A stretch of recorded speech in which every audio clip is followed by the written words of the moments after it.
Bonjour, dans ce chapitre, il est question de motivation. On va définir la motivation, on va voir son importance, on parlera de quelques théories de motivation et on termine avec quelques problématiques actuelles concernant la motivation. La motivation, qu'est-ce que c'est? La motivation est définie comme un ensemble de forces qui poussent un individu à agir. Dans la motivation, il y a 3 éléments fondamentaux. Il y a l'effort, vous êtes poussé à agir. Il y a la direction, dans quel sens vous allez orienter vos efforts. Mais il y a aussi la persistance ou encore la persévérance. Quelqu'un qui est motivé ne laisse pas tomber facilement parce que la personne a une raison pour faire quelque chose. On peut résumer la motivation par 2 mots, motif plus action. Motivation, ensemble de forces qui poussent à agir. Il implique un effort, une direction et la persévérance. Pourquoi s'intéresse-t-on à la motivation? Parce que la motivation est importante pour faciliter l'atteinte des objectifs. Dans une entreprise où les travailleurs sont motivés, les objectifs vont être atteints plus facilement. La motivation est importante pour augmenter la productivité. Les personnes motivées sont plus engagées, s'impliquent beaucoup plus et peuvent être plus productifs. La motivation est importante pour augmenter la satisfaction professionnelle. La personne motivée qui agit pour une raison, qui a un motif pour travailler, aura beaucoup plus de chances d'être satisfaite professionnellement.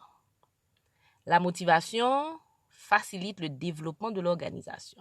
Comme vous avez des personnes productives, des personnes satisfaites, ces personnes vont se mettre ensemble pour aider l'organisation à avancer. Quelques éléments qui justifient l'importance de la motivation. La motivation facilite l'atteinte des objectifs.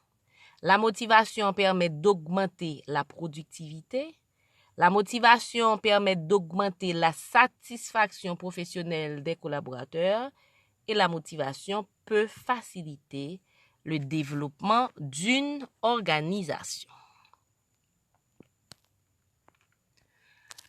Les théories de motivation sont nombreuses, on va voir quelques-unes.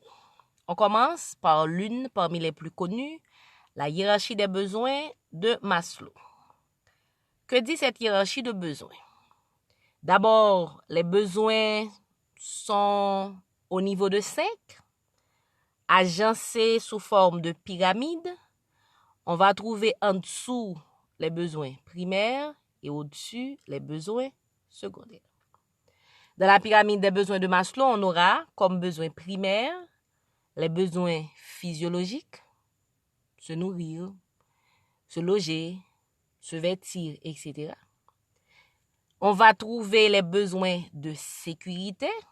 L'employé veut avoir, par exemple, une assurance maladie pour s'assurer de pouvoir se rendre à l'hôpital dans les cas de maladie, par exemple.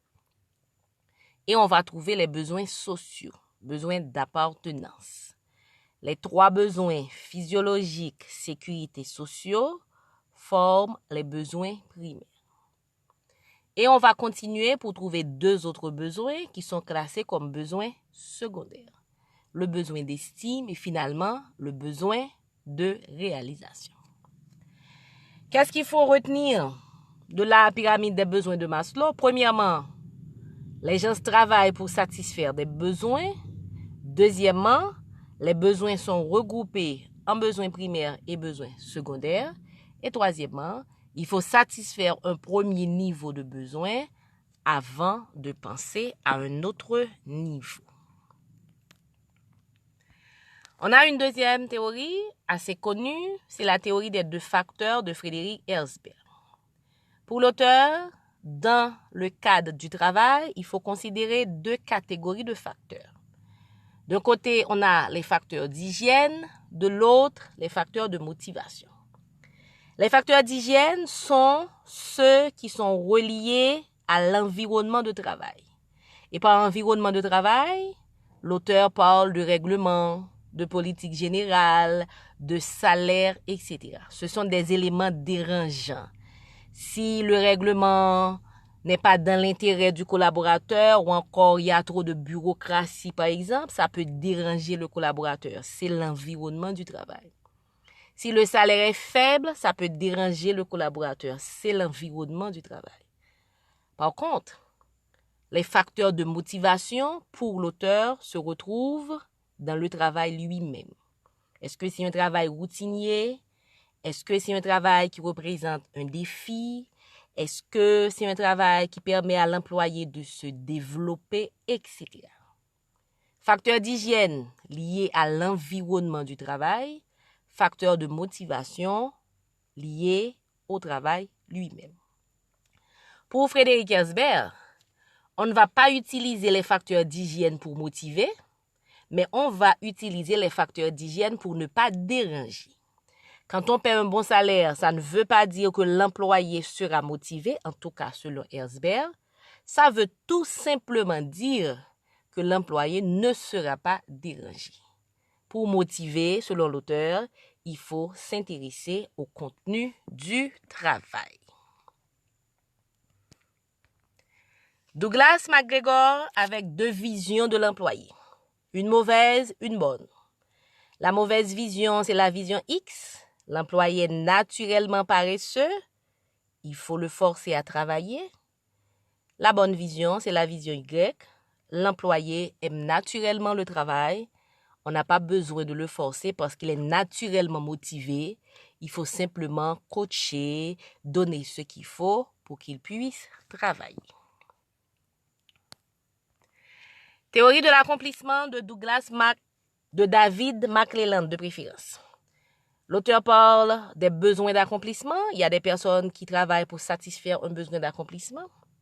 Besoin de pouvoir. Il y a des personnes qui travaillent pour satisfaire un besoin de pouvoir. Besoin d'affiliation qu'on a déjà vu dans la hiérarchie de Maslow. Besoin d'appartenance. Maintenant, le besoin d'accomplissement, évidemment, sera satisfait par un poste qui permet à la personne de s'accomplir, un poste qui permet à la personne, par exemple, de réaliser ses objectifs. Besoin de pouvoir, ce sera un poste qui permet, par exemple, de dominer, d'avoir d'autres personnes sous sa responsabilité, etc. La théorie des buts, les buts, selon l'auteur, peuvent être motivants. Évidemment, les buts doivent être spécifiques. Ils doivent impliquer la participation et le collaborateur doit recevoir du feedback. Il y a un retour qui dit est-ce qu'on a bien fait, est-ce qu'on a mal fait, etc. Théorie de la structuration. Dans cette théorie, il faut s'intéresser à la structuration de l'emploi pour motiver le travailleur. Et la structuration implique la variété des compétences. L'employé doit pouvoir utiliser multiples compétences dans le cadre du travail.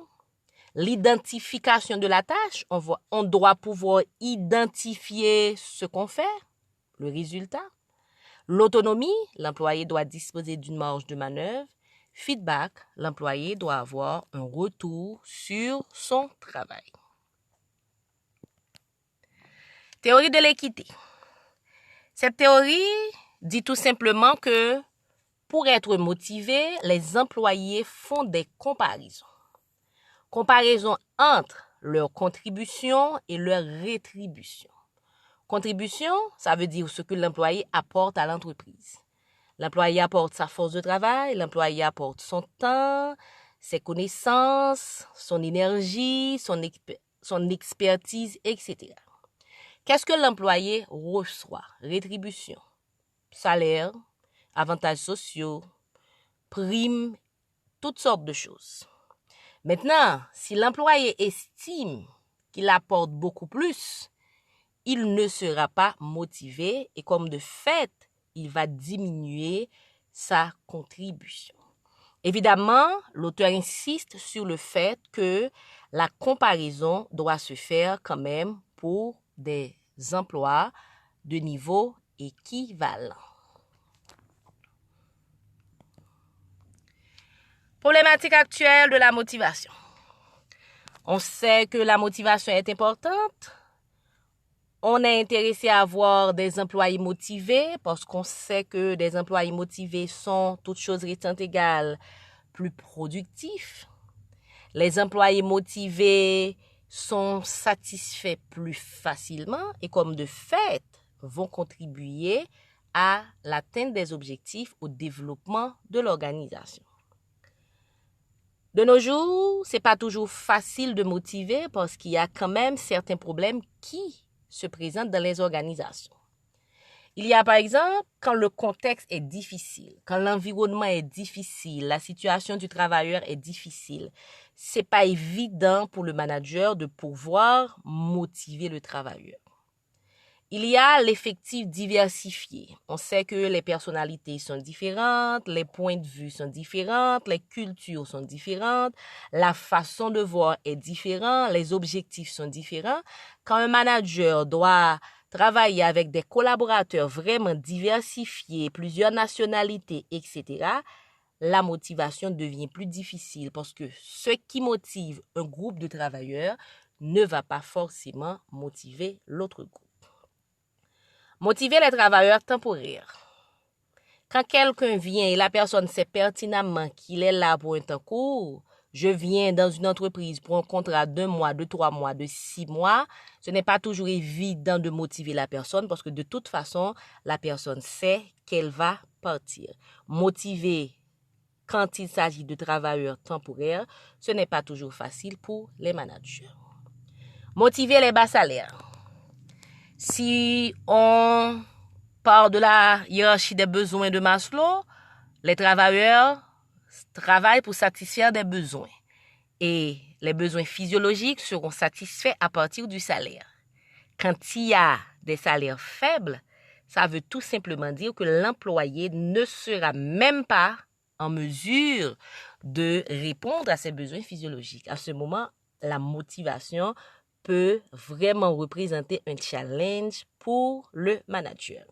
Évidemment, on sait que la motivation peut être intrinsèque, tout comme elle peut être extrinsèque.